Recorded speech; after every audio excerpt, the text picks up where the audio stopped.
Olá, povo amado de Deus, paz e bem. Esse é o nosso encontro, o Evangelho de hoje ensina em um dia muitíssimo especial. Hoje é domingo, é o dia do Senhor. A igreja celebra o 12º domingo do tempo comum. Tempo de discipulado, tempo de aprendizado, tempo de amadurecer a nossa fé no Cristo, Mestre e Senhor. Quero recordar o óbvio, não falte a Santa Missa. Procura aí a igreja mais próxima da tua casa, vai, celebra com fé, com atenção, reza por mim, porque eu me comprometo de rezar por você. E eu quero convidar você agora a abrir a sua Bíblia e acompanhar comigo um evangelho belíssimo que eu amo tanto, que é Marcos capítulo 4, do versículo 35 até o versículo 41. Marcos, capítulo 4, do versículo 35 até o versículo 41. O Senhor esteja convosco, Ele está no meio de nós. Proclamação do Evangelho de Jesus Cristo segundo São Marcos. Glória a vós, Senhor. Naquele dia, ao cair da tarde, Jesus disse a seus discípulos: Vamos para outra margem. Eles despediram a multidão e levaram Jesus consigo, assim como estava na barca. Havia ainda outras barcas com ele. Começou a soprar uma ventania muito forte, e as ondas se lançavam dentro da barca, de modo que a barca já começava a se encher. Jesus estava na parte de trás, dormindo sobre um travesseiro. Os discípulos o acordaram e disseram: Mestre, estamos perecendo e tu não te importas? Ele se levantou e ordenou ao vento e ao mar: Silêncio, cala-te. O vento cessou e houve uma grande calmaria. Então Jesus perguntou aos seus discípulos: Por que sois tão medrosos? Ainda não tendes fé? Eles sentiram um grande medo e diziam uns aos outros: Quem é este a quem até o vento e o mar obedecem? Palavra da salvação. Glória a vós, Senhor. Quero refazer as perguntas de Jesus para nós. Por que sois tão medrosos? Ainda não tendes fé? Ô, Frei Wilter, ei, por que você ainda tem tanto medo? Ainda não tem fé? No final dessa reflexão do trecho do Evangelho de hoje ensina, de hoje, desse domingo, eu vou contar para vocês uma experiência que eu vivi essa semana. É só no final. Hoje o Evangelho fala sobre fé. Existe uma fé natural, existe uma fé sobrenatural. Frei, como é a nossa fé natural? Toda vez que você vai viajar, seja de ônibus, seja de avião, você vai lá perguntar se o motorista realmente sabe o que está fazendo, se ele se formou mesmo para fazer aquilo, se ele dormiu bem, se ele está bem acordado para poder guiar o ônibus, o táxi, o Uber ou o avião. Não. Às vezes a gente não sabe nem o nome, mas a gente acredita. É uma fé natural. Quando você vai num restaurante, você conhece a pessoa que faz a comida? Como é que você acredita que aquela pessoa não colocou ali alguma coisa, sei lá, um ácido, um veneno, alguma coisa que vai te fazer mal? A gente acredita. A gente acredita. É a nossa fé natural.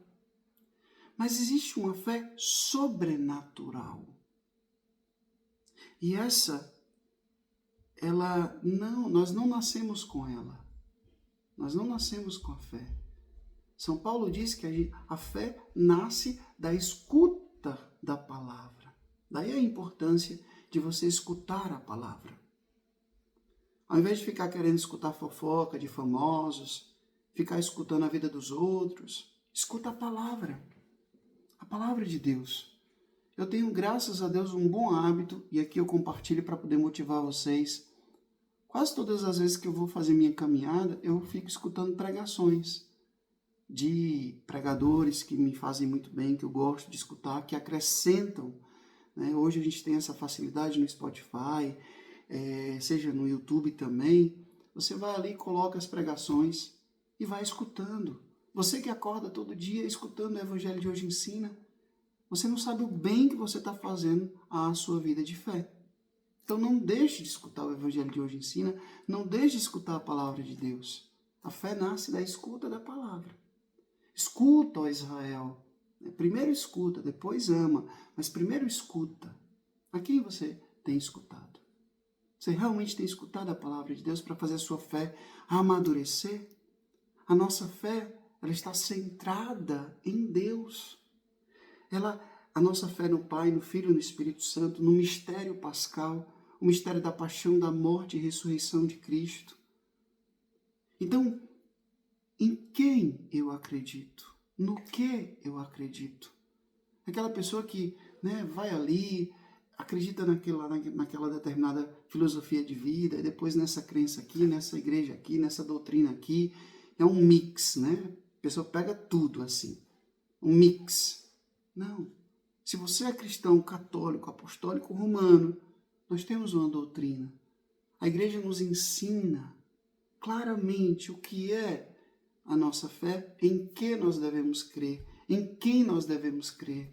Por isso que é muito importante você estudar os elementos da fé. Pega aí um livro sobre o credo, por exemplo. Pega o catecismo da Igreja Católica, vai estudar.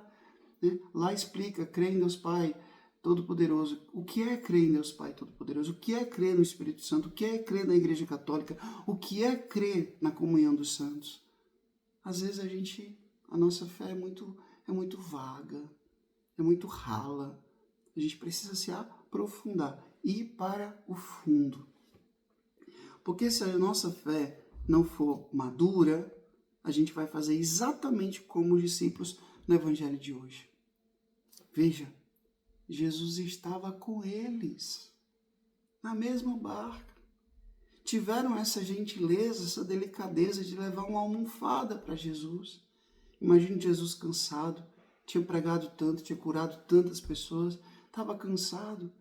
E naquele movimentozinho do barco, né? Aquele ventinho. Eu também já fiz esse passeio de barco no Mar da Galileia. E naquele movimentozinho você cochila mesmo. E Jesus dormiu. A delicadeza dos discípulos de levar a almofada. Jesus estava ali com eles, mas diante da tempestade, eles se desesperam. E Jesus se levanta. Né? Quem é que gosta de ser acordado, né? Ainda mais aos gritos. Horrível. Alguém te acorda, fulano, né? Não. Acordaram Jesus com um grito. Jesus se levantou, cala-te. Mandou o mar e o vento parar, se calar. E perguntou isso aos discípulos, por que vocês estão tão assim? Né? O medo é uma sensação natural, mas ele jamais pode estar acima da fé. A gente sente medo, é natural. Jesus também sentiu medo lá no Getsemane. Mas jamais, o medo deve estar acima da nossa fé. Jesus disse, Pai, afasta de mim esse cálice, mas seja feita a tua vontade. A fé sobre o medo. A fé sobre o medo. Jesus puxa as nossas orelhas, porque às vezes a gente tem 50 anos de igreja, mas no momento de sofrimento, de falimento, de perseguição, de provação, de tentação, no momento que você é traído, que você é frustrado, que você é decepcionado, no momento em que você está passando por enfermidade, seja física, seja espiritual, ai meu Deus, cadê Deus? Cadê a fé? A fé madura, ela me faz ver além da dor, além da traição, além da decepção. ela me faz ver além. E para terminar, como eu prometi, essa semana, dia de Santo Antônio, eu fui até a Basílica de Santo Antônio, aqui em Roma, e eu fui me confessar. Dia de Santo Antônio, gosto muito dele. E o padre disse uma coisa que eu não vou esquecer nunca mais na minha vida. Ele disse assim, um frei já bem idoso, ele disse assim, olha, eu vou dizer uma coisa para você, frei, falando em italiano, que pode até parecer uma coisa sem importância, mas eu vou dizer para você porque eu quero que você leve isso para toda a sua vida. E eu regalei os olhos e o ouvido, e ele disse, olha, seja um homem de fé, tenha fé, porque a fé resolve tudo. Quando Jesus curava, ia curar as pessoas, você crê que eu posso fazer isso por você? A tua fé te curou. Então parece que nem tanto de Jesus, é da pessoa. Crê que ele pode fazer. Gente, aquilo acendeu no meu coração uma luz, uma força, que de lá para cá eu tenho meditado todo dia. Será que eu tenho fé, uma fé madura, uma fé autêntica? Eu quero, mesmo sem entender, mesmo que a minha vida esteja uma bagunça só, uma escuridão só, eu quero crer. E eu quero que você coloque aqui nos comentários. Apesar de tudo, eu quero crer. Eu quero ter fé. E aí a gente vai alcançando cada vez mais a vida eterna, já aqui na terra. O Senhor esteja convosco, Ele está no meio de nós. Que Deus Todo-Poderoso vos abençoe. Ele que é Pai, Filho, Espírito Santo. Ei, presta atenção. Tenha